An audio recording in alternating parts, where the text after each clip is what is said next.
Pessoal, sejam muito bem-vindos a mais um Conhecendo as Escrituras. Tudo bem com vocês? Como é que vocês estão? Me digam aí nos comentários. Vamos lá? Pessoal, esse programa, ele tá de arrasar, ele tá muito bom mesmo. Eu quero que você preste atenção bastante nas perguntas. Vamos às regras. Gente, a gente agora aumentou o nosso programa, a gente tá com um novo formato. Agora vão ser 8 perguntas por programa. Agora não, já fazem 2 semanas que estão assim, mas se você não viu os últimos 2 episódios, você está tendo uma novidade agora. Gente, 8 perguntas, 8 perguntinhas, continuam com as mesmas dificuldades, 10 segundos para responder. Quando eu fico muito bonzinho, tenho muita dó, eu aumento um pouco, mas normalmente são 10 segundos. Pessoal, a gente também está com um novo quadro chamado Você Sabia? Com Tito Jansen, o nosso modelo aqui, nosso garoto prodígio de 18 anos, que dá aula na escola dominical, que já leu a Bíblia mais de 10 vezes, é o garoto aqui. Se você é de São Paulo, se você anda de metrô, com certeza você já viu a cara dele estampada lá, com a história dele escrita do lado também, porque ele tá por aí, Se você vier no metrô, você fala, olha, achei o Tito Jansen, e escreva aqui nos comentários se você já viu o Tito no metrô. Pessoal, vamos lá para a nossa primeira pergunta, e iniciando, lembrando, são 8 perguntas.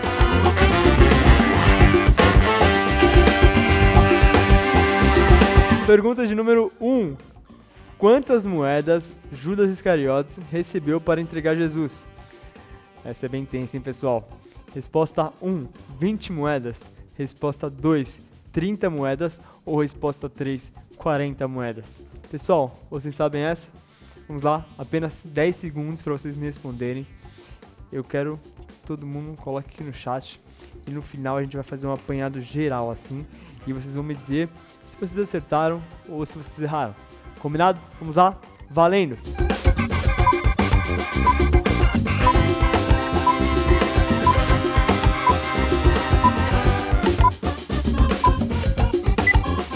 E aí, pessoal, vocês acertaram? Essa estava fácil, essa estava difícil? Me digam aí, amantes das escrituras. Pessoal, a nossa resposta correta é a resposta de número 2. Judas Iscariotes recebeu 30 moedas para entregar Jesus. Vamos agora chamar o nosso universitário, aquele especialista que diz um pouco mais sobre essa passagem pra gente. Vamos lá? É com você. O livro de Mateus, no capítulo 26, versículo 15, nos conta quantas moedas Judas Iscariotes recebeu para entregar Jesus. Diz assim, Mateus 26, 15. Vou ler do 14 até o 15. Então um dos 12, chamado Judas Iscariotes, indo ter com os principais sacerdotes, propôs: Que me quereis dar, e eu vou-lhe entregarei. E pagaram-lhe 30 moedas de prata. Ali mesmo, no ato, se concretizou o acordo. O dinheiro lhe foi pago. É interessante ver que os principais sacerdotes não permitiram que aquela oportunidade passasse sem que a agarrassem. Eles sabiam muito bem que se Judas tivesse o dinheiro em seu bolso, ele não ousaria voltar atrás antes de realizar o ato. Pessoal, pergunta de número 2, rodando na tela. Gente, vamos lá.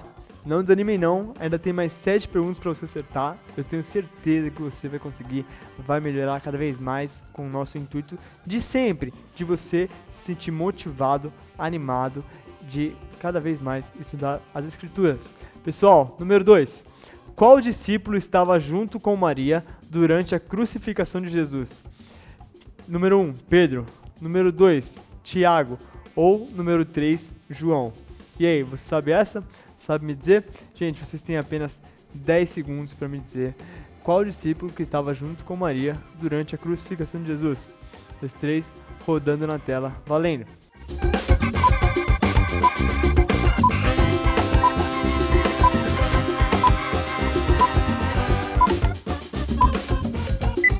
Gente, é isso. Você teve 10 segundos para pensar, para perguntar tudo da sua casa. E eu só quero deixar um lembrete. Isso está nas nossas regras. Você não pode pesquisar no Google. Isso é totalmente proibido. Você pode abrir a sua Bíblia e tentar achar essa parte da Bíblia, esse texto. Então, é realmente muito difícil. Eu sei que é. Mas eu sei que você consegue. Gente, a nossa resposta correta é a resposta de número 3. Resposta de número 3, pessoal. Certeza que você sabia. Eu quero saber se você acertou. Coloque aqui nos comentários. qual que é a resposta que você achou que era, se você acertou, se você errou. E não desanime, ainda tem mais 6 perguntas. Gente, vamos chamar o nosso universitário para explicar um pouco mais dessa passagem. É com você. Então, para responder essa pergunta, vamos abrir a nossa Bíblia em João, Evangelho, de acordo com o relato de João, capítulo 19. Eu lerei os versos de 25 a 27. Está escrito assim na palavra de Deus. E junto à cruz estavam a mãe de Jesus e a irmã dela, e Maria, mulher de Cleopas, e Maria Madalena. Vendo Jesus a sua mãe e junto a ela o discípulo amado, disse: Mulher, eis aí o teu filho. Depois disse ao discípulo: Eis aí a tua mãe. Dessa hora em diante, o discípulo a tomou para casa. Então nós vemos aqui o discípulo amado, como nós já falamos na questão anterior, é o João, o apóstolo João, o discípulo João. Ele tinha uma relação muito íntima com Jesus Cristo, e uma coisa bastante interessante é que provavelmente José já havia morrido na época da crucificação de Jesus Cristo. É por isso que Jesus Cristo pede para que João tome conta da sua mãe. Então provavelmente ela era uma viúva e ela precisaria ficar sob os cuidados de alguém. E Jesus Cristo pede então para o discípulo amado, João. Pessoal, pergunta de número 3. Vamos lá, rodando na tela. Quantos capítulos tem o livro de Ageu? Resposta 1, 1 capítulo. Resposta 2, 2 capítulos. Ou resposta 3, 3 capítulos. Sabe me dizer essa? Eu tenho certeza que você sabe. Gente, esse livro é um livro bem pequeno, é parecido com 2 João, que a gente mencionou no nosso último capítulo de Conhecendo as Escrituras. Se você lembra, você vai saber mais ou menos parecido ali. Não é igual, mas é parecido. Tô dando uma boa dica, hein? Vocês têm 10 segundos para pensar.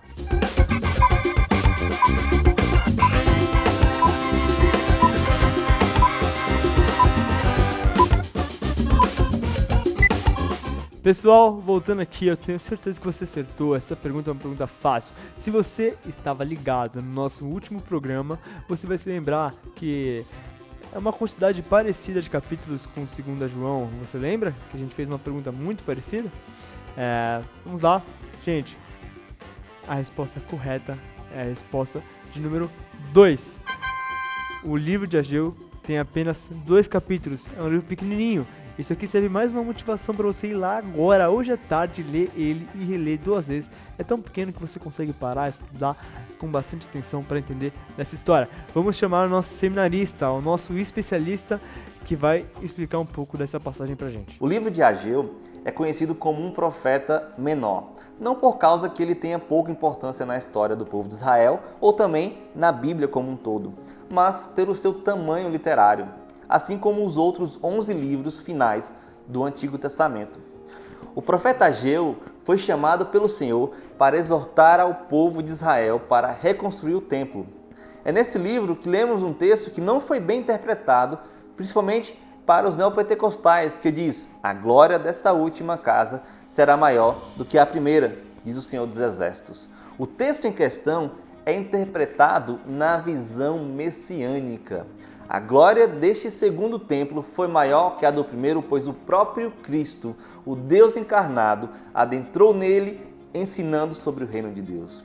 Como é incrível ver que Deus concluiu seus planos através da história, preparando tudo para a vinda de Jesus Cristo. É nele que encontramos a salvação e o perdão de nossos pecados. O livro de Ageu tem 2 capítulos. Pessoal, nossa pergunta de número 4. Ela é uma pergunta que eu respondi no último capítulo de Conhecendo as Escrituras. Então, se você é uma pessoa que está ligada, você hoje já acertaria 2 perguntas, entendeu? É por isso que eu falo que você tem que estar toda semana aqui com a gente, entendeu? Toda semana ligado, estudando a palavra e sempre buscando saber um pouco mais dos textos que a gente traz aqui, das passagens que a gente traz aqui, ou dos livros que a gente traz aqui. Sempre um conteúdo muito bacana para você ser edificado, gente. Vamos lá?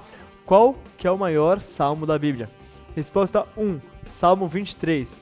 Resposta 2, Salmo 111. Ou resposta 3, Salmo 119.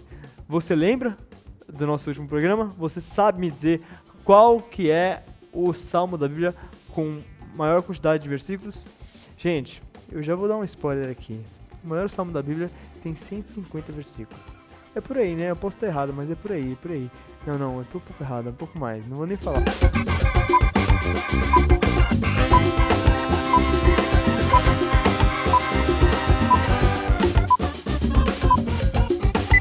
Pessoal, você lembra do nosso último capítulo de Conhecendo as Escrituras, onde eu mencionei isso? Eu tenho certeza que se você estava vendo o programa, se você estava ligado, você vai saber me dizer qual que é o maior salmo da Bíblia.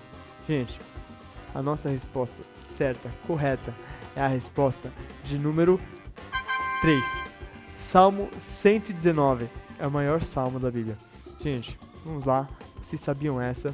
Essa aqui o outro era pequeno, esse é muito grande, mas eu tenho certeza que se você for ler Salmo 119, uma leitura diária, é uma leitura que te edifica muito.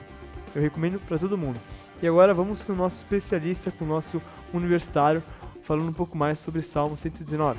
O maior salmo da Bíblia é o Salmo 119. Como este salmo trata de vários assuntos, é difícil apresentar um resumo do seu conteúdo. No entanto, João Calvino diz que há duas coisas que o profeta almeja primordialmente. Primeiro, exortar os filhos de Deus a seguir uma vida de piedade e santidade, bem como prescrever a norma e realçar a forma do verdadeiro culto a Deus, de modo que os fiéis possam devotar-se totalmente ao estudo da lei. Em associação com isso, ele combina promessas que têm o propósito de animar os adoradores de Deus a viverem de um modo mais justo e piedoso. E, ao mesmo tempo, ele introduz queixas a respeito do menosprezo ímpio da lei para que os santos se desvencilhassem desses maus exemplos. Em suma, ele passa de um tópico a outro, não seguindo nenhum tema específico de maneira contínua. É por isso que eu te desafio a ler o Salmo 119, a meditar e a estudar esse belo salmo. Pessoal, agora eu vou chamar a nossa nova atração. Nova não, né? Eu já tô acostumado, não sei vocês. Mas se vocês estão acompanhando a gente aí essas últimas 3 semanas, eu tenho certeza que você também já está acostumado. Vamos chamar o Tito. O Tito, ele vai trazer um novo quadro pra gente aqui, que se chama Conhecendo as Escrituras. Tito, traga uma curiosidade pra gente aí, é com você.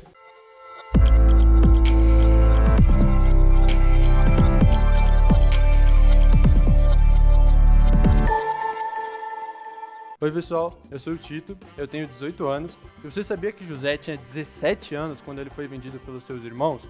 Que foi quando, digamos, começou a história dele, que ele foi vendido, foi parar no Egito, foi trabalhar lá para Potifar e daí o resto você já sabe. Isso está lá no livro de Gênesis, capítulo 37, versículo 2. Essa é a história de Jacó. Tendo José 17 anos, apacentava os rebanhos com seus irmãos. Sendo ainda jovem, acompanhava os filhos de Bila e os filhos de Zilpa, mulheres de seu pai, e trazia más notícias deles a seu pai. E você? O que você fazia quando você tinha 17 anos?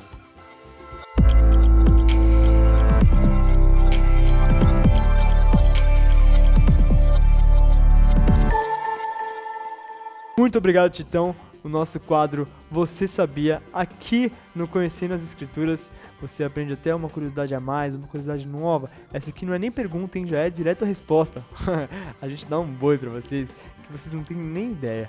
Gente, vamos pra nossa quinta pergunta, rodando na tela agora. A estátua do sonho de Nabucodonosor era composta de quais elementos? Resposta de número 1, apenas ouro. Resposta de número 2, ouro, prata, bronze, ferro e barro. Ou resposta número 3, bronze, prata e diamante. Pessoal, essa aqui é certeza que vocês sabem.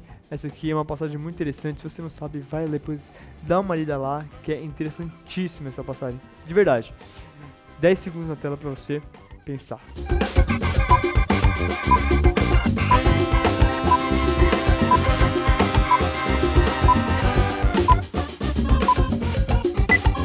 Pessoal, estamos de volta, 10 segundos. Vocês estão com saudade? Eu sei, 10 segundos é muita coisa pra gente ficar longe um do outro, mas calma, estamos de volta e eu quero saber qual resposta você colocou, hein? Não esqueça de colocar nos comentários.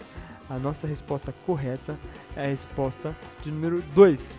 Ouro, prata, bronze, ferro e barro. Tem uma analogia fantástica que eu tenho certeza que você vai ser muito edificado. E por isso eu vou chamar o nosso seminarista, o nosso universitário, especialista, doutor, para falar um pouco mais desse assunto pra gente. Então, para responder essa pergunta, vamos abrir a nossa Bíblia em Daniel, capítulo 2. Aí eu lerei a partir do verso 31 até o verso 49. E peço que você me acompanhe, hein? São muitos versículos, mas são importantes. Então está escrito assim na palavra do Senhor. Tu, ó rei, então é Daniel falando com Nabucodonosor. Tu, ó rei, estavas vendo, e eis aqui uma grande estátua. Esta, que era imensa e de extraordinário esplendor, estava em pé diante de ti, e a sua aparência era terrível. A cabeça era de fino ouro, o peito e os braços de prata, o ventre e os quadris de bronze, as pernas de ferro, os pés em parte de ferro e em parte de barro. Quando estavas olhando, uma pedra foi cortada sem auxílio de mãos, feriu a estátua nos pés de ferro e de barro e os esmiuçou. Então foi juntamente esmiuçado o ferro, o barro, o bronze, a prata e o ouro, os quais se fizeram como palha das eiras no estio, e o vento os levou. E deles não se viram mais vestígios, mas a pedra que feriu a estátua se tornou em grande montanha, que encheu toda a terra. Este é o sonho, e também a sua interpretação diremos ao rei. Tu, ó rei, rei dos reis, a quem o Deus do céu conferiu o reino, o poder, a força e a glória, a cujas mãos foram entregues os filhos dos homens, onde quer que eles habitem, e os animais do campo e as aves dos céus, para que dominasse sobre todos eles, tu és a cabeça de ouro. Depois de ti se levantará outro reino, inferior ao teu, e um terceiro reino de bronze, o qual terá domínio sobre toda a terra. O quarto reino será forte como o ferro, pois o ferro a tudo quebra e esmiuça. Como o ferro quebra todas as coisas, assim ele fará em pedaços e esmiuçará. Quanto ao que viste dos pés e dos artelhos, em parte de barro de oleiro e em parte de ferro, será esse reino dividido. Contudo, haverá nele alguma coisa da firmeza do ferro, pois que viste o ferro misturado com o barro de lodo. Como os artelhos eram em parte de ferro e em parte de barro, assim por uma parte o reino será forte e por outra será frágil. Quanto ao que viste do ferro misturado com o barro de lodo, misturar-se-ão mediante casamento, mas não se ligarão um ao outro, assim como o ferro não se mistura com o barro. Mas nos dias desses reis, o Deus do céu suscitará um reino que não será jamais destruído. Esse reino não passará a outro povo, esmiuçará e consumirá todos esses reinos, mas ele mesmo subsistirá para sempre.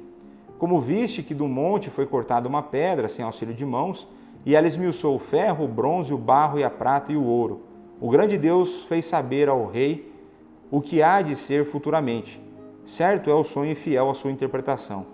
Então o rei Nabucodonosor se inclinou e se prostrou o rosto em terra perante Daniel, e ordenou que lhe fizessem oferta de manjares e suaves perfumes. Disse o rei a Daniel: certamente o vosso Deus é o Deus dos deuses, e o Senhor dos reis, e o revelador de mistérios, pois pudeste revelar este mistério. Então o rei engrandeceu a Daniel e lhe deu muitos e grandes presentes, e o pôs por governador de toda a província da Babilônia, como também o fez supremo de todos os sábios da Babilônia. A pedido de Daniel, constituiu o rei a Sadraque, Mesaque e Abednego sobre os negócios da província da Babilônia. Daniel, porém, permaneceu na corte do rei. Então nós vemos aí que a alternativa correta é aquela que engloba, o ferro, o bronze, o barro e a prata e o ouro. Valeu, Léo. Muito obrigado mesmo. Muito interessante essa passagem. Eu, particularmente, gosto bastante. Mas vamos para a próxima. A nossa próxima é a sexta pergunta. Rodando na tela, qual a referência do versículo no princípio era o verbo, e o verbo estava com Deus, e o verbo era Deus? Você sabe me dizer aonde está na Bíblia? Resposta de número 1, João 1:1, João 3:16 ou João 3:1. Gente, essa daqui você pode se confundir, tomem cuidado. Eu sei que vocês conhecem bastante aqueles versículos, mas vamos lá, você tem apenas 10 segundos para pensar aí. Cuidado para não se confundir. Valendo!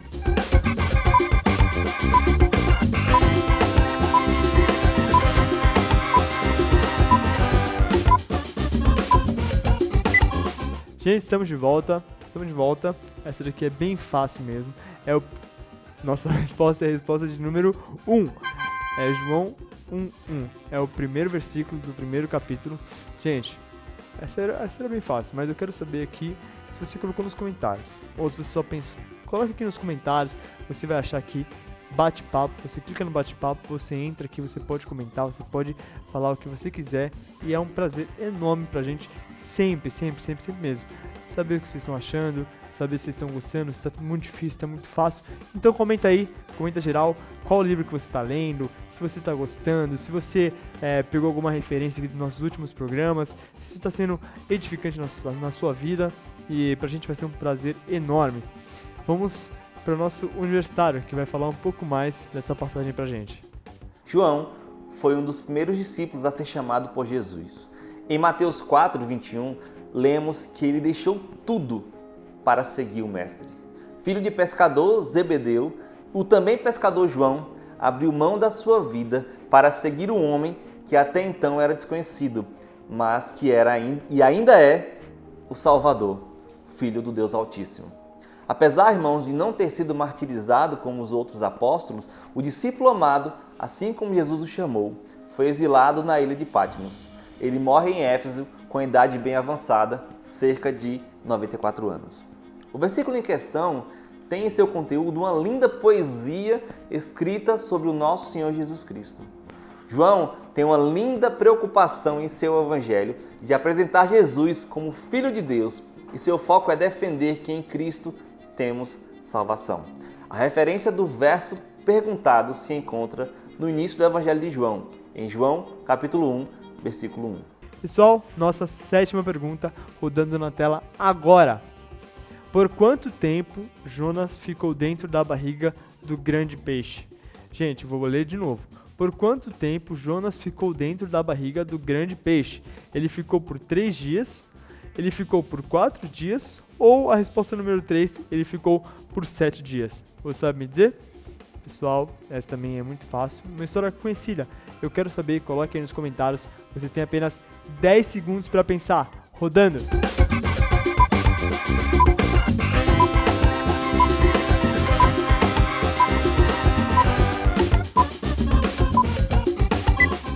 Pessoal, essa daqui tem uma analogia muito legal, então eu vou dizer logo a pergunta para a gente chamar o nosso universitário que vai explicar um pouco mais sobre essa passagem. A nossa resposta é a resposta de número 1, foram 3 dias.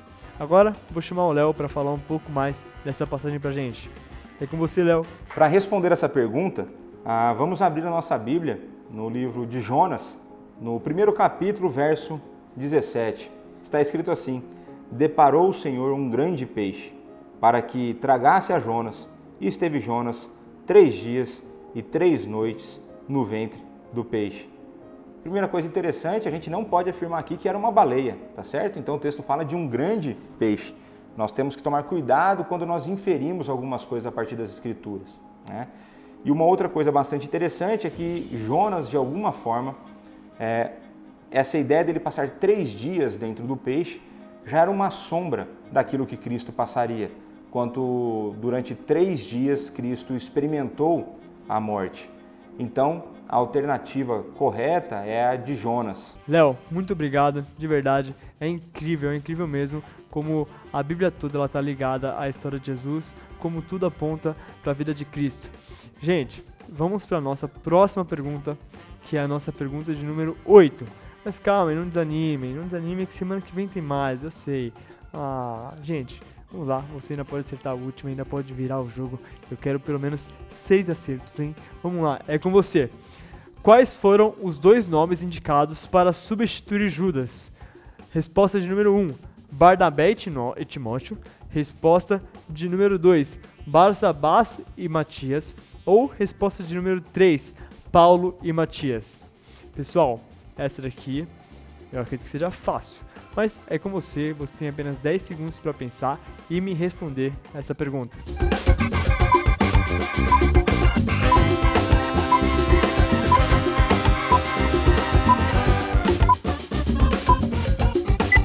Voltando, pessoal, essa daqui é muito interessante, você pode ter se confundido, assim como eu, mas vamos lá, a resposta correta é a resposta de número 2, Barsabás e Matias. Agora vamos chamar, pela última vez neste programa, apenas o nosso universitário que vai falar um pouco mais sobre essa passagem. É com você. Para responder essa pergunta, vamos abrir a Bíblia em Atos, capítulo 1, verso 23.